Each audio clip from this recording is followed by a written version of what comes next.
अस्सलामुअलैकुम। JATV में आप दोस्तों को खुश आमदीद। जम्मू कश्मीर की ताज़ा तरीन खबरों के साथ आपकी खिदमत में हाजिर हैं। आज तारीख है 20 सितंबर 2025 और दिन है हफ्ते का। सबसे पहले हम रोशनी डालेंगे जम्मू कश्मीर की अहम तरीन खबरों पर। पार्सल ट्रेन सर्विस के 5 रोज़, 4800 टन मेवा दिल्ली रवाना। 15 दिनों पर मुहित बडगाम कटरा खसूसी ट्रेन सर्विस शुरू। पार्सल ट्रेन से अब तक 4800 टन मेवा आदर्श नगर दिल्ली रवाना हो गया है। कश्मीर एडमिनिस्ट्रेटिव ऑफिसर रिश्वत लेते हुए गिरफ्तार। मरकजी तफ्तीशी ब्यूरो ने जुमा को Jammu Kashmir administrative service 2015 batch के अफसर को श्रीनगर में मुबैना तौर पर रिश्वत लेते हुए गिरफ्तार कर लिया। बारिशों और सैलाब से धान की फसल को नुकसान, खेतों में मसरूफ किसानों में मायूसी और गम के आसार नुमायां। वादी कश्मीर में माह सितंबर किसान तबके से वाबस्ता लोगों के लिए इंतहाई अहमियत और खुशी और शादमानी का महीना है, क्योंकि इसी महीने में सेब की फसल भी तैयार हो जाती है और धान फसल भी तैयार होकर काटी जाती है।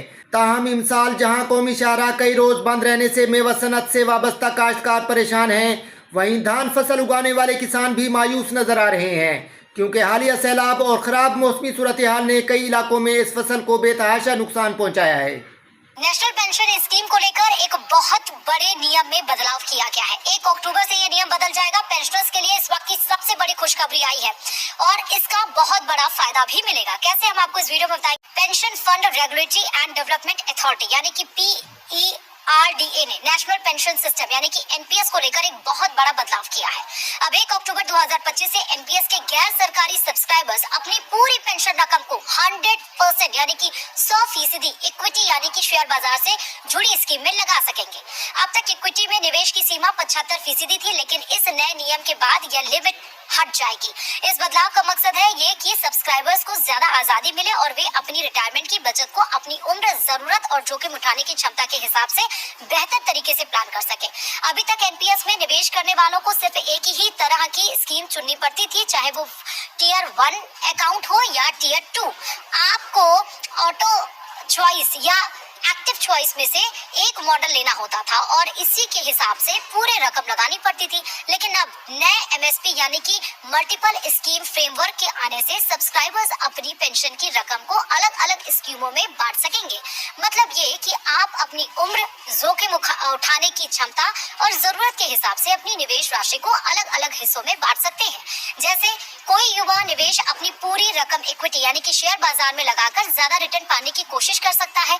वहीं कम जोखिम लेने वाले लोग अपनी रकम का बड़ा हिस्सा डेट फंड या बैलेंस्ड फंड में लगा सकते हैं, जिससे निवेश सुरक्षित रहे। उम्र और निवेश के नए विकल्प भी हैं। अब पहले से कहीं ज्यादा आजादी। पहले NPS में निवेश की उम्र सीमा 60 साल तक तय थी, यानी कि 60 साल की उम्र तक ही पैसा जमा किया जा सकता था, लेकिन अब इस नियम में बदलाव किया गया है।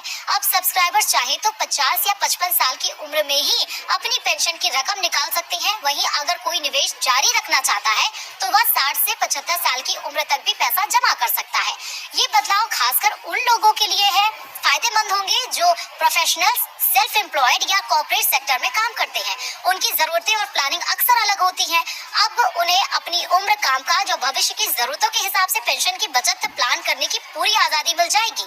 SDFC पेंशन फंड के MD और CEO श्रीराम अय्यर का मानना है कि ये नया फ्रेमवर्क NPS को रिटायरमेंट प्लानिंग के लिए पहले से कहीं ज्यादा आकर्षक बना देगा।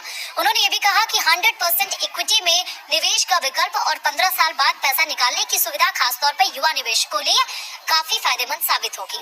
वहीं श्रीराम अय्यर ने ये भी बताया कि ये सभी बदलाव PERDA एक्ट 2013 के तहत किए जा रहे हैं। भले ही NPS में निवेश के नए विकल्प दिए जा रहे हैं, लेकिन सुरक्षा से जुड़े नियम पहले जैसे ही रहेंगे। निवेशकों को अपने रिटर्न और जोखिम की पूरी जानकारी पारदर्शी तरीके से दी जाएगी, ताकि वे साझेदारी से फैसला ले सके। पेंशन अकाउंट भी पोर्टेबल रहेंगे, यानी कि आप चाहे तो किसी भी पेंशन फंड मैनेजर के साथ अपना खाता आसानी से ट्रांसफर कर सकते हैं।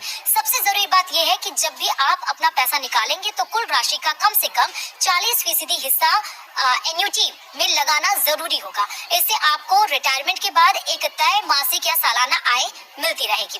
इंजीनियर रशीद की भूख हड़ताल आज से। हज 2022 9,772 रुपए फी हाजी को वापस मिलेंगे। हज 2022 के तमाम आजमीन हज जिन्होंने हज कमेटी ऑफ इंडिया के जरिए हज अदा किया था को मतला किया जाता है कि फी हाजी 9,772 रुपए की रकम इनके कोर हेड्स के अकाउंट नंबरों में जमा कर दी जाएगी। डोडा में नमाज जुम्मा की पुरअमन अदायगी। रुकन असम्बली डोडा मेराज मलिक को पब्लिक सेफ्टी एक्ट के तहत गिरफ्तारी के बाद डोडा जिला में एक हफ्ता बाद मामूलात ज़िंदगी बहाल हुई हैं।